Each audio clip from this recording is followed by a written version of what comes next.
സെക്രട്ടേറിയറ്റിൽ ശുചിമുറിയിലെ ക്ലോസറ്റ് പൊട്ടി ജീവനക്കാരിക്ക് പരിക്കുപറ്റി. തദ്ദേശ സ്വയംഭരണ വകുപ്പിലെ അസിസ്റ്റന്റ് സുമംഗലയ്ക്കാണ് പരിക്കേറ്റത്. ഇവരെ മെഡിക്കൽ കോളേജിൽ പ്രവേശിപ്പിച്ചിരിക്കുകയാണ്. സെക്രട്ടേറിയറ്റ് അനക്സ് 1-ലെ 1-ാം നിലയിലെ ശുചിമുറിയിലാണ് അപകടമുണ്ടായിരിക്കുന്നത്. സുനിഷ അയ്യലൂർ ചേരും വിവരങ്ങളുമായി. സുനിഷ, കഴിഞ്ഞ കുറച്ച് ദിവസങ്ങൾക്ക് മുൻപാണ് ഇതിൽ സീലിംഗ് തകർന്നു വീണ് അവിടെ സെക്രട്ടേറിയറ്റിൽ അപകടമുണ്ടായിരുന്നു നമ്മൾ കണ്ടത്. ഇതിപ്പോൾ എന്താണ് സംഭവിച്ചത്?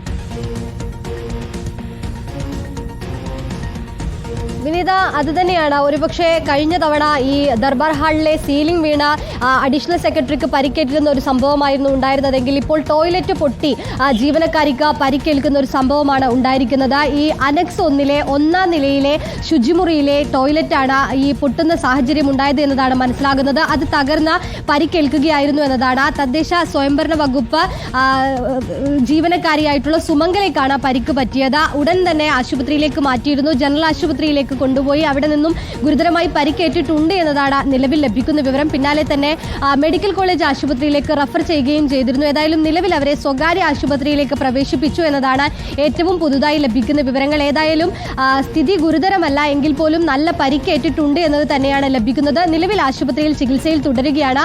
ഒരുപക്ഷെ വിനീത സൂചിപ്പിച്ചതുപോലെ തന്നെ കഴിഞ്ഞ തവണ ഇതേ രീതിയിൽ തന്നെയായിരുന്നു അജീഫ് ഫിലിപ്പ് എന്ന ജീവനക്കാരന്റെ ഇതേ രീതിയിൽ പരിക്ക് പറ്റുന്നത്. അന്ന് ഈ സീലിംഗ് വീണുകൊണ്ട് ഈ ട്യൂബ് ലൈറ്റ് അടക്കം തലയിലേക്ക് വീഴുന്നൊരു സാഹചര്യം ഉണ്ടായിരുന്നു. തലയ്ക്ക് ഗുരുതരമായി പരിക്കേറ്റ അദ്ദേഹത്തെ ജനറൽ ആശുപത്രിയിലേക്ക് മാറ്റുന്നൊരു സ്ഥിതിയും ഉണ്ടായിരുന്നു. അതേ രീതിയിൽ തന്നെ ഇത്തരത്തിലുള്ള സംഭവങ്ങൾ ആവർത്തിക്കുന്നു എന്നത് തന്നെയാണ് വീണ്ടും ഇത്തരത്തിലൊരു അപകടം നമ്മെ ഓർമ്മപ്പെടുത്തുന്നത്. ഏതായാലും നിലവിൽ ഇവരെ ആശുപത്രിയിലേക്ക് മാറ്റിയിട്ടുണ്ട്. ചികിത്സ നൽകുകയാണ് വിനീത.